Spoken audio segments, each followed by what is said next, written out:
धूप में चमके रात में बन जाए कहकशा, जिसके होने से लिखती मिट्टी शुजाअत की दास्तां।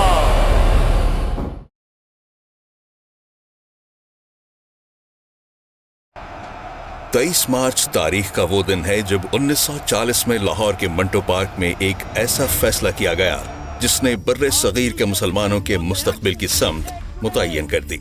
इसी दिन करारदाद पाकिस्तान मंजूर हुई, जिसने एक आज़ाद और खुद मुख्तार रियासत के क़याम की बुनियाद रखी। ये दिन सिर्फ एक तारीखी करारदाद की याद नहीं, बल्कि इस अज़्म की अलामत है कि मुसलमान अपनी सियासी, माशी और अस्करी खुद मुख्तारी के लिए हर चैलेंज का मुकाबला करेंगे। और शायद इसी अज़्म का पहला बड़ा इम्तिहान क़याम पाकिस्तान के फौरन बाद सामने आ गया। जब 1947 में बर्रे सगीर की तक़सीम हुई तो जम्मू कश्मीर एक खतरनाक सियासी और अस्करी बहरान के दहाने पर खड़ा था।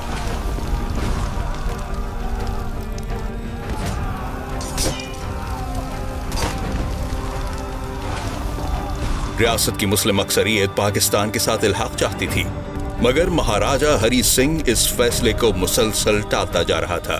रियासती जबर के खिलाफ कश्मीरी अवाम ने बगावत शुरू कर दी। मकामी मुजाहिदीन के साथ शुमाल मगरबी सरहदी इलाकों से कबायली रजाकार भी इस जद्दोजहद में शामिल हो गए। इब्तिदा में लड़ाई महदूद हथियारों और घात हमलों तक महदूद थी।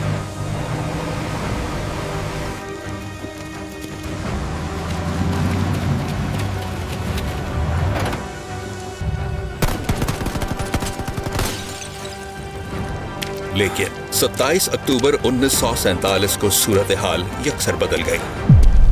भारत ने अपनी बाकायदा फौज कश्मीर में उतार दी। इसके साथ ही ये तनाज़ा एक मुकम्मल जंग में तब्दील हो गया। मुनज़्ज़म भारतीय फौज तोपखाने और फिजाई मदद के साथ आगे बढ़ने लगी। दूसरी तरफ दिफाई वसाइल महदूद थे, मगर मज़ाहमत खत्म नहीं हुई। 1948 तक दुश्मन की पेशकदमी मुजफ्फराबाद के लिए बराह रास्त खतरा बन चुकी थी, जिसके बाद पाकिस्तान की नौ कायम शुदा फौज को महाज संभालने का हुक्म दिया गया। जवान कबायली रजाकारों के साथ मिलकर दिफाई पोजीशनें संभाल रहे थे। तोची स्काउट्स और कुर्रम मलेशिया तंग पहाड़ी रास्तों में दुश्मन के काफिलों पर घात लगाकर हमले करते रहे।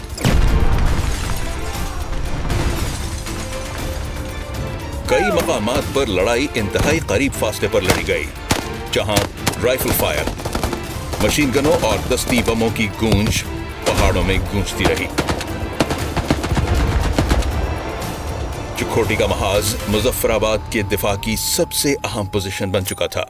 चिखोटी के ऊपर वाक़े पांडु की बुलंद पहाड़ियां पूरे इलाके पर हावी थी। जब भारतीय फौज ने मई 1948 के आखिर में इन बुलंदियों पर कब्जा हासिल किया तो पाकिस्तानी पोजीशंस मुसलसल दुश्मन की निगरानी और फायर की जद में आ गई। इस सूरत हाल ने वाज़े कर दिया कि पांडु को वापस हासिल किए बगैर मुजफ्फराबाद का दिफा मुमकिन नहीं रहेगा। उस वक्त महाज की मजमूई कमान मेजर जनरल मोहम्मद अकबर खान के पास थी, जबकि अगले मोर्चों में लेफ्टिनेंट जमान और लेफ्टिनेंट MS बहादुर जैसे अफसरान अपने जवानों के साथ दिफाई पोजीशनें संभाले हुए थे। इसी दौरान एक जुर्रतमंदाना मंसूबा तैयार किया गया। फैसला ये हुआ कि दुश्मन को हैरान करने के लिए पाकिस्तान दस्ते सीधा सामने से हमला नहीं करेंगे, बल्कि जनूबी सिमत की दुश्वार गुजार पहाड़ी ढलवान से रात की तारीकी में चढ़ाई करके हमला करेंगे। 20 जुलाई 1948 की रात पाकिस्तानी जवान खामोशी से 6000 फुट बुलंद पथरीली ढलवानों पर चढ़ रहे थे। उनके कंधों पर असलहा और गोला बारूद था और सामने सिर्फ अंधेरा और खतरनाक रास्ते। सख्त सर्दी, थकन और बुलंदी के बावजूद पेशकदमी जारी रही। मकसद सिर्फ एक था, दुश्मन को अचानक हैरान करना।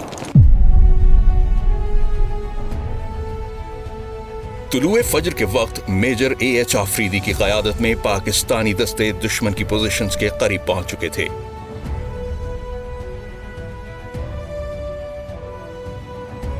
अचानक फायरिंग की आवाज गूंजी और पहाड़ों में शदीद लड़ाई शुरू हो गई।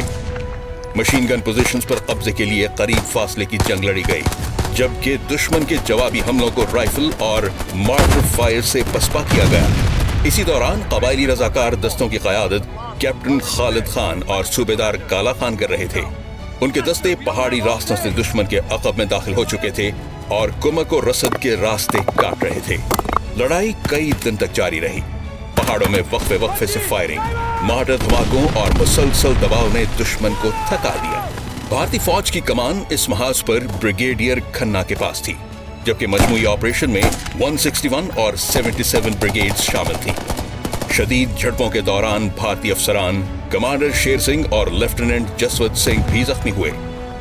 इसी दौरान भारतीय फिजाइया भी महाज को सहारा देने की कोशिश कर रही थी, मगर पाकिस्तानी दिफाई फायर ने एक भारतीय तैयारा मार गिराया।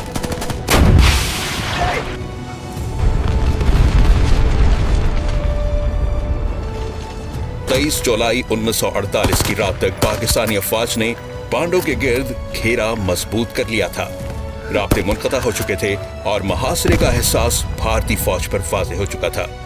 रात की तारीकी में भारतीय दस्ते अपनी पोजीशंस छोड़कर पसपा होने लगे। अगली सुबह जब धुंध छटी तो पांडु की पहाड़ियों पर पाकिस्तानी परचम लहरा रहा था। इस मार्के में भारतीय फौज को भारी नुकसान उठाना पड़ा, जबकि बड़ी मिकदार में असलहा और जंगी सामान पाकिस्तानी अफवाज के कब्जे में आ गया। इस फौज ने मुजफ्फराबाद पर मंडलाता खतरा हमेशा के लिए खत्म कर दिया और दुश्मन की पेशकदमी रोक दी। मार्का पांडु सिर्फ एक फौजी कामयाबी नहीं था, ये इस अज़्म की अलामत था कि जब वतन के दिफा की बात आए तो कम वसाइल, दुश्वार पहाड़ और सख्त हालात भी कौम के हौसले को शिकस्त नहीं दे सकते।